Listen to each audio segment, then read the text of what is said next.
Commander Vextal stood in the war room of the Eternal Dominion, studying holographic displays of Earth's surface while his remaining officers waited in uncomfortable silence. The massacre of the Crimson Battalion had shaken the entire crew. Word was already spreading through the ship that the mighty Zephyrian Empire had been humiliated by a species they had dismissed as primitive. "Analysis report, Your Seth," Vextal demanded, his voice carrying the cold fury of a predator that had been wounded for the first time in its life. The intelligence officer's usually steady hands trembled slightly as he activated his datapad. "Commander, we've recovered 17 bodies from the battlefield. Each warrior was killed by a single projectile that penetrated our armor at critical points. The projectiles were made of lead and copper, traveling at approximately 850 meters per second. According to our databases, this is consistent with what humans call rifle ammunition. You said our armor could withstand impacts up to 3,000 meters per second? Vextal's voice was dangerously quiet. "Yes, sir. That's what makes this impossible. The kinetic energy should have been insufficient to breach our defenses. However, each shot was placed with surgical precision at weak points in the armor joints, or in some cases, directly through the helmet visors at angles that suggest the shooters had perfect knowledge of our armor's design specifications." Lieutenant Crayanus stepped forward, his own armor still showing scorch marks from the retreat. "Commander, I was there. I saw what happened. These humans didn't just get lucky. They were hunting us like we were prey animals. They knew exactly where we would be before we got there. They knew our weaknesses better than we know them ourselves." Vextal turned to study the topographical maps again. His tactical mind was processing the implications of what his officers were telling him. If the humans could predict Zephyrian movements and exploit their armor's weaknesses, it suggested a level of military sophistication that contradicted everything in their intelligence reports. "Show me the battlefield recordings again," he ordered. The holographic display shifted to show the helmet camera footage from the surviving warriors. Vextal watched carefully as his elite soldiers moved through the earth forest, their massive forms clearly visible among the trees. He could see now what he had missed before. The Zephyrians moved in predictable patterns, following standard military doctrine that had served them well on other worlds. But here, that predictability had made them easy targets. "There," he pointed to a moment in the recording where a warrior paused behind a large tree. "Enhance this section." The image zoomed in, showing the warrior checking his tactical display. For just a moment, the camera caught a glint of sunlight reflecting off something in the distant tree line, almost 2 kilometers away. It was barely visible, just a tiny flash that could have been anything. "That's where the shot came from," Vextal realized. "Our warrior was killed 3 seconds after this recording." Your Seth ran calculations on his datapad. The shooter would have had to account for bullet drop, wind resistance, target movement, and the rotation of the planet itself to make that shot. The level of mathematical precision required is extraordinary. "More than extraordinary," Vextal corrected. "It's impossible without advanced computational assistance. Which means either these humans have technology we don't understand, or ... double quotes, he paused, considering another possibility. "Or what, Commander?" Crayanus asked. "Or they're naturally capable of calculations that would challenge our best artificial intelligences." The implications hung in the air like a toxic cloud. The Zephyrian Empire had built its dominance on superior technology and the natural physical advantages of their species. If humans possessed cognitive abilities that surpassed Zephyrian intelligence, it would explain how they had managed to defeat forces that should have been impossible to overcome. "Deploy the Shadow Hunters," Vextal decided. "If these humans want to play hiding games, we'll show them what real stealth warfare looks like." The Shadow Hunters were the Empire's most elite special forces unit. Unlike the heavy assault troops of the Crimson Battalion, these warriors specialized in infiltration and assassination. They wore experimental cloaking technology that rendered them completely invisible to most forms of detection. And they had never failed a mission in over a century of operations. Captain Gla commanded the 20-warrior unit personally.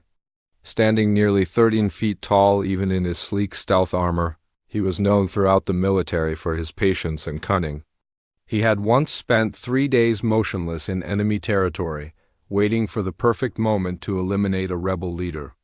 His kill count included over 400 confirmed targets across multiple star systems. "Your mission is simple," Vextal briefed him privately.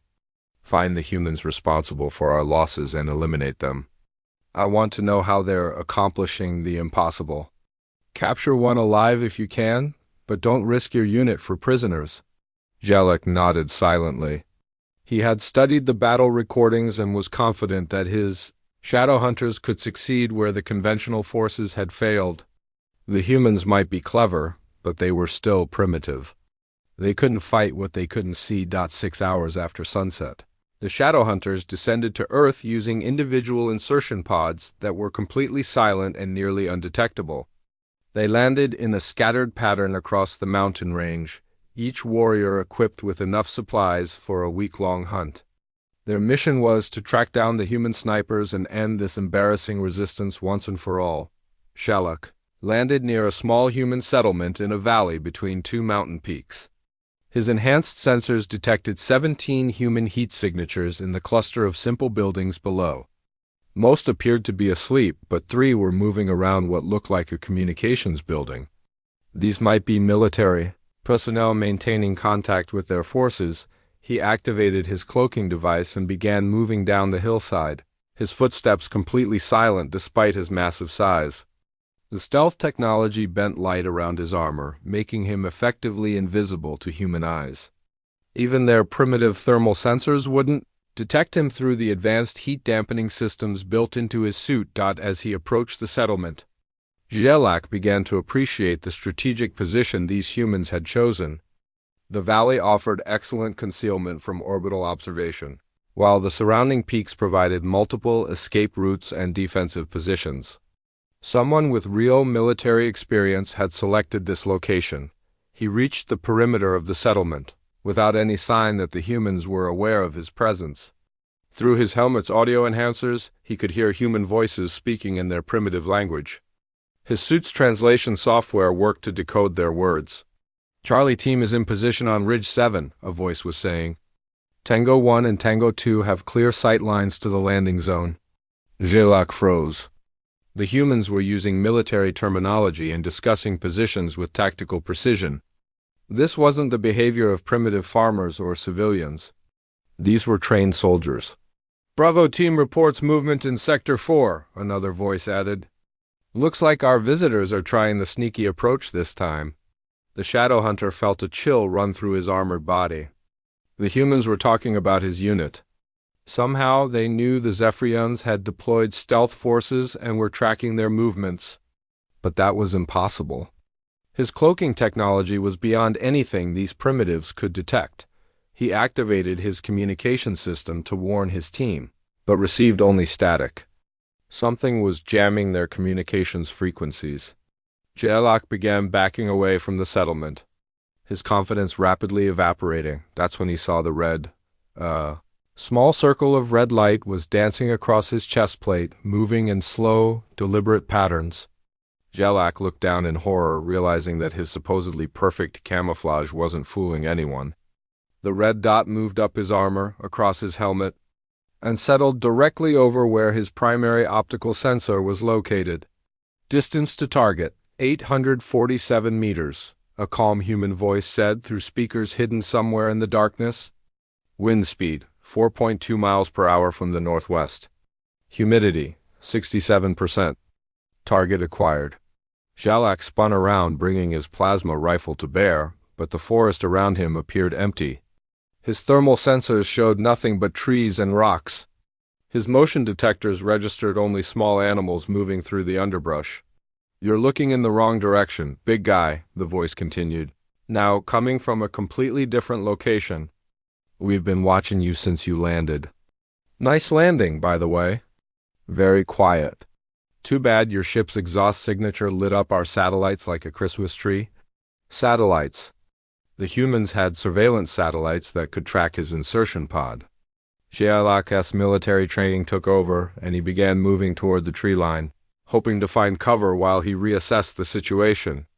But with each step, the red dot followed him, never wavering from its position on his armor.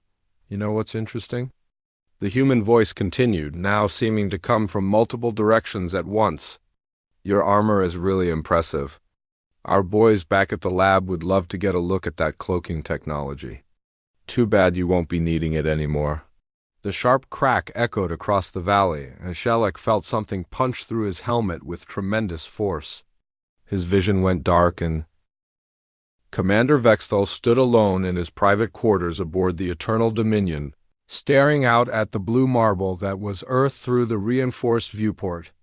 In 3 days, he had lost over 200 of his finest warriors to an enemy that shouldn't have been able to scratch their armor. The mighty Worldbreaker, conqueror of 14 planets, was being systematically dismantled by humans using primitive kinetic weapons. A soft chime indicated an incoming priority transmission from the Zephyrian High Command. Vexthal activated the communication array, and the imposing figure of Supreme Admiral Korthrak materialized in holographic form. The Admiral's 6 eyes burned with barely contained fury. Explain to me, Commander, how a species that hasn't achieved faster-than-light travel is destroying my elite forces. Korthrak's voice carried the weight of absolute authority. Supreme Admiral, these humans are not what our intelligence report suggested. They possess capabilities that exceed our understanding of primitive species. Their accuracy with kinetic weapons is beyond anything we've encountered, and they demonstrate tactical knowledge that rivals our own military academies. Excuses! Korthrak's image flickered with the intensity of his anger. You are the Worldbreaker. You have never failed the Empire before. I'm sending reinforcements. 3 more battle cruisers with full complement. End this embarrassment, or I will find someone who can. The transmission cut off, leaving Vexthal alone with his thoughts. 3 more ships meant another 1,000 warriors, but the commander was beginning to suspect that numbers alone wouldn't solve this problem. These humans fought differently than any enemy the Empire had faced. They didn't mass their forces for glorious battle. They didn't rely on superior technology or brute strength. They were patient. They were precise.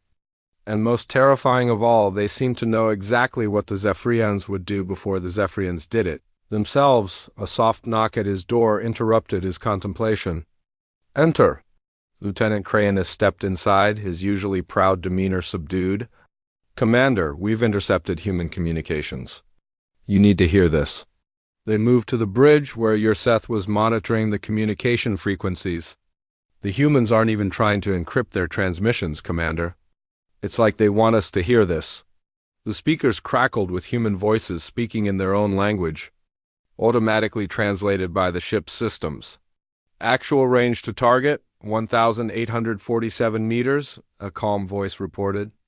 Wind is shifting, coming from the southeast now at 6.8 miles per hour.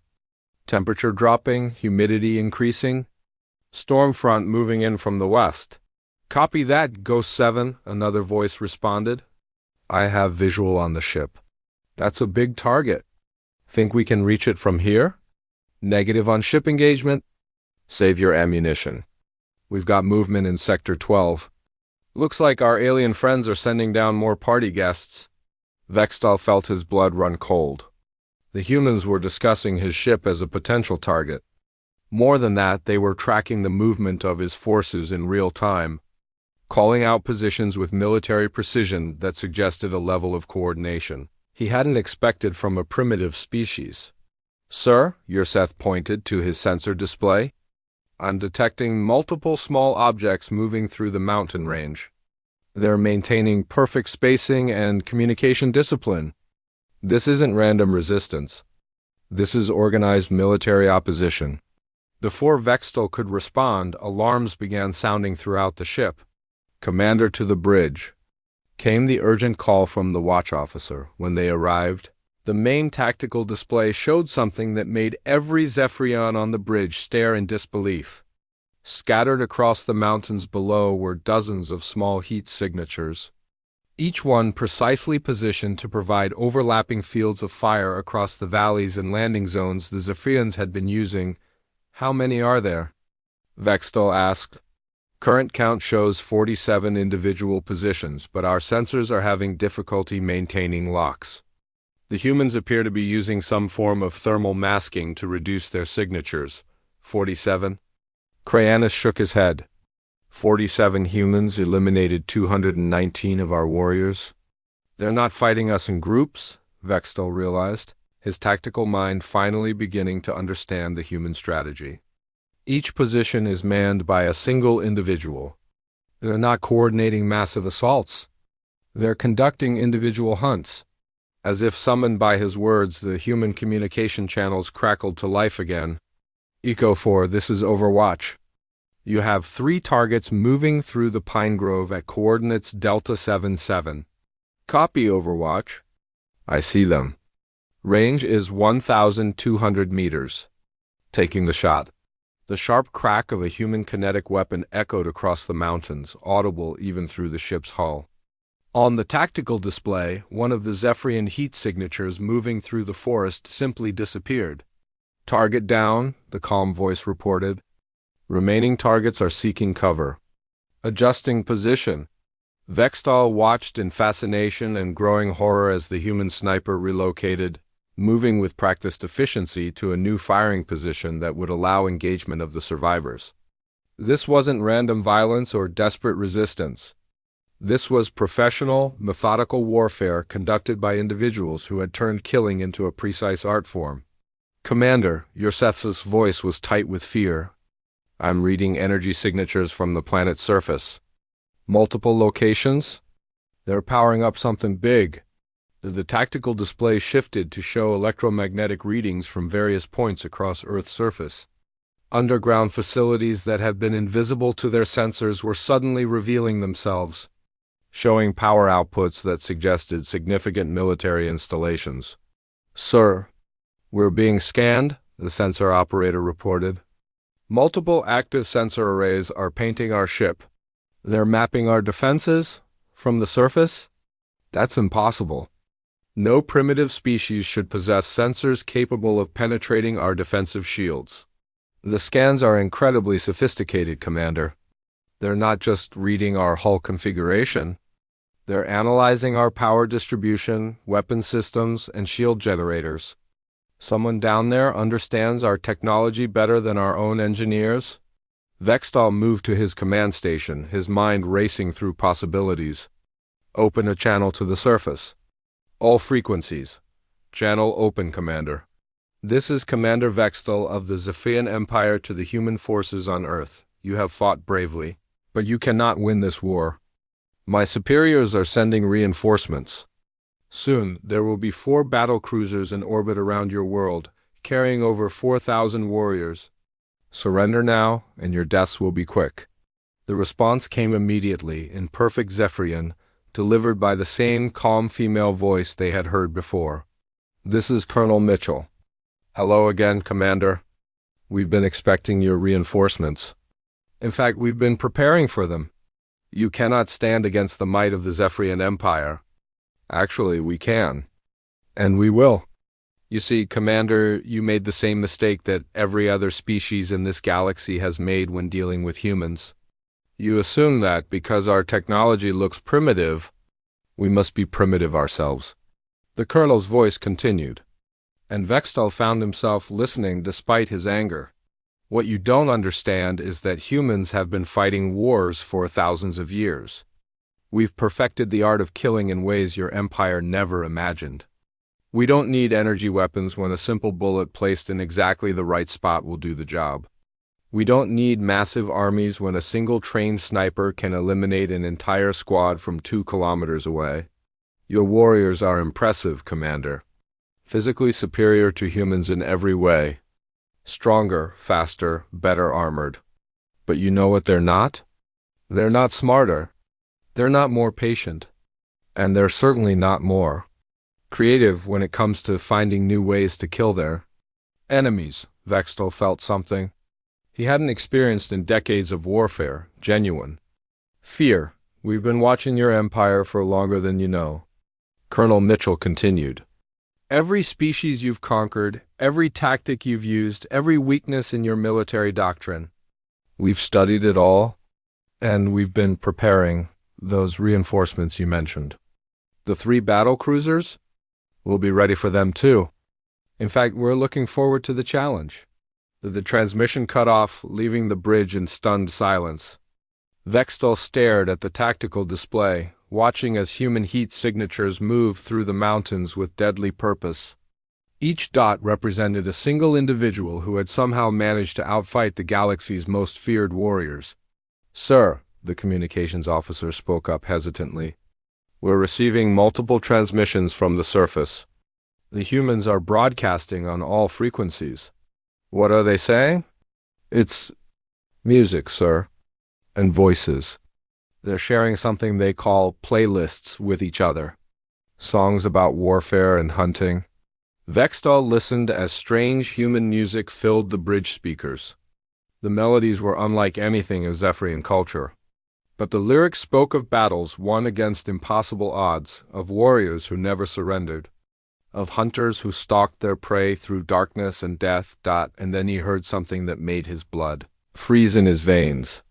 Scattered among the music were casual conversations between the human snipers, discussing their kills with the same tone they might use to talk about the weather. The Zephyrian Empire had conquered 17 star systems without losing a single battle. Their warriors were legends across the galaxy, standing 12 feet tall with armor that could deflect plasma bolts and strength that could crush steel with bare hands. Commander Vextal had personally led the charge on 14 different worlds, earning the title Worldbreaker after single-handedly destroying an entire enemy battalion on Kepler 442b. Today, he stood on the bridge of the massive war cruiser Eternal Dominion, staring at the blue-green planet spinning slowly before them. Earth, the 3rd planet of a small solar system that had somehow managed to resist 3 previous invasion attempts by lesser species. Intelligence reports suggested the inhabitants were primitive, still using projectile weapons and chemical propulsion. It seemed almost insulting that the High Command had assigned the Zephyrian elite guard to such a backwater world. "Commander," his Lieutenant Crainus approached, his heavy footsteps echoing across the metal deck. "The advanced scouts have returned from their reconnaissance mission.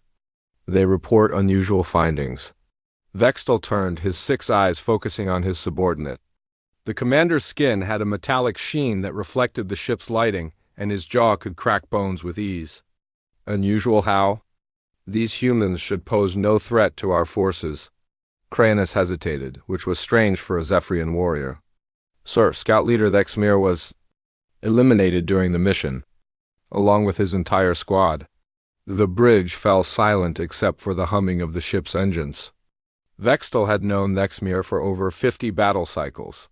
The scout was one of their best, capable of moving through enemy territory like a shadow and taking down targets twice his size. He had never lost a single squad member in any previous campaign. "Explain." Vextal's voice carried a dangerous edge. The squad was conducting standard reconnaissance over what the humans call the Rocky Mountains. They were observing a small human settlement when Thexmir simply disappeared. The other scouts spread out to search for him, maintaining communication through their neural links. One by one, they went silent. No energy signatures detected. No explosions. No signs of struggle. They just stopped transmitting. Vextal moved to the tactical display, his massive frame casting shadows across the holographic projection of Earth's surface. The Zephyrian military had never encountered anything like this. Their technology was centuries ahead of anything these humans possessed. Their scouts wore adaptive camouflage that bent light around them, making them nearly invisible to primitive optical sensors. Their armor could withstand direct hits from most energy.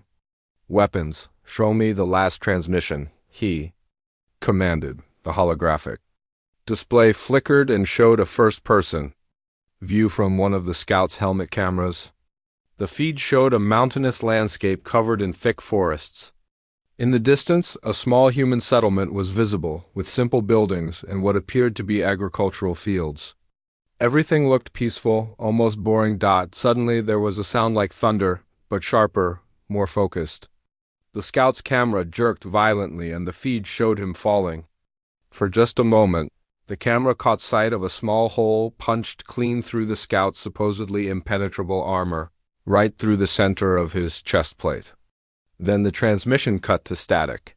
Enhance the audio from 30 seconds before the incident. Vextol ordered. The ship's artificial intelligence processed the request, filtering out wind noise and enhancing relevant sounds. What they heard made every warrior on the bridge uncomfortable.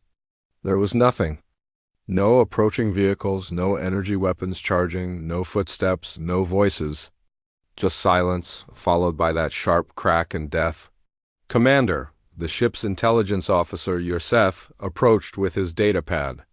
I've analyzed the trajectory of whatever killed the scout. Based on the entry angle and the surrounding terrain, the shot came from a ridge approximately 2.3 kilometers away. Impossible, Crayanus interjected. No primitive kinetic weapon could be accurate at that distance, and even if it were, it couldn't penetrate our armor. Vextol studied the topographical display, noting the elevation differences and sight lines. His tactical mind, honed through decades of warfare, began to see the problem. The humans had somehow managed to kill his best scout from an impossible distance using weapons that shouldn't have been able to harm a Zephyrian warrior. What do we know about human military capabilities? He asked. Why Yorseth consulted his datapad. According to our intelligence, humans are still in their primitive phase. They use chemical explosive projectiles fired from metal tubes. Their most advanced weapons are what they call rifles, which can achieve velocities of approximately 900 meters per second. Our armor is rated to withstand impacts up to 3,000 meters per second. Then how did they penetrate our armor? Unknown, Commander. Perhaps there was a flaw in the armor plating, or the human weapon was more advanced than our intelligence suggested. Vextol didn't believe in flaws or intelligence failures. In his experience, when something unexpected happened on a battlefield, it usually meant the enemy was more dangerous than initially assessed. He had built his reputation on adapting to new threats quickly, which was why the High Command had chosen him for this mission. Deploy the Crimson Battalion to the same area, he decided. Full combat configuration. I want to see how these humans fight when facing a real military force. The Crimson Battalion was composed of 200 elite Zephyrian warriors, each one a veteran of multiple campaigns. They wore powered armor that enhanced their already formidable strength and carried plasma weapons capable of melting through solid steel. Their leader, Battlemaster Quinder, was known throughout the Empire for his tactical brilliance and ruthless efficiency. As the battalion prepared for deployment, Vextol found himself thinking about the audio recording. The silence before the attack bothered him more than he cared to admit. In every previous campaign, enemies had made noise.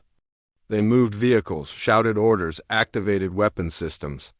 The silence suggested a level of patience and discipline that didn't match the intelligence reports about human capabilities. 2 hours later, the Crimson Battalion descended toward Earth's surface in their heavily armored drop pods. Each pod could withstand orbital bombardment and carried enough firepower to level a small city. Battlemaster Quinder's pod landed first, followed by his warriors in a carefully coordinated pattern that would allow them to establish a defensive perimeter quickly. The landing zone was a forest clearing about 10 kilometers from where the scouts had been killed. Quinder emerged from his pod, his massive form easily visible even in the dense tree cover. His tactical display showed all 200 warriors had landed successfully and were forming their assigned positions. "This is Battlemaster Quinder to command," he transmitted back to the ship. "Landing successful. No signs of enemy activity. Beginning advance toward the target area." The battalion moved through the forest with practiced efficiency, their powered armor allowing them to traverse the rough terrain quickly. Their sensors detected various Earth animals fleeing from their advance, but no signs of human military activity.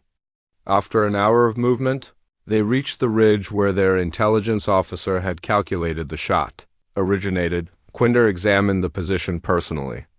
It was an excellent vantage point, offering clear sight lines to the valley below where the scouts had been killed. The ground showed subtle signs of recent disturbance, suggesting someone had indeed been here recently. But whoever had been here was long gone. "Spread out," he ordered his warriors. "Search pattern Theta 7.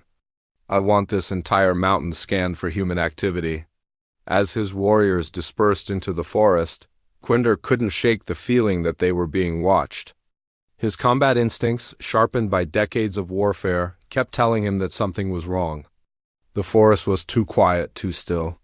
Even the earth animals had stopped making noise. That's when he heard it. The same sharp crack that had been recorded in the scout's final transmission.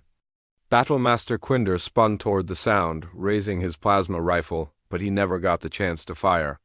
Something punched through his armor with the force of a meteor, sending him crashing backward into a tree that splintered under the impact. "Battlemaster down?"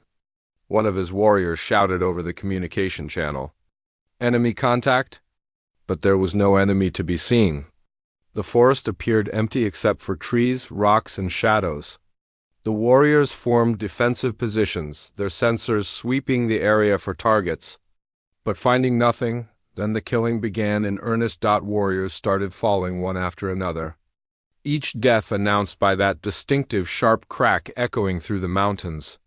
The shots came from different directions, different distances, making it impossible to locate the shooters. Some warriors fell with holes punched straight through their helmet visors. Others were hit through joints in their armor that shouldn't have been visible to distant observers. "Return fire." The surviving squad leaders shouted, but their warriors were shooting at ghosts. Plasma bolts lit up the forest, scorching trees and melting rocks. But the enemy remained invisible and untouchable. In the span of 10 minutes. The legendary Crimson Battalion was reduced from 200 elite warriors to less than 50 survivors, all huddled in whatever cover they could find, afraid to move, afraid to breathe.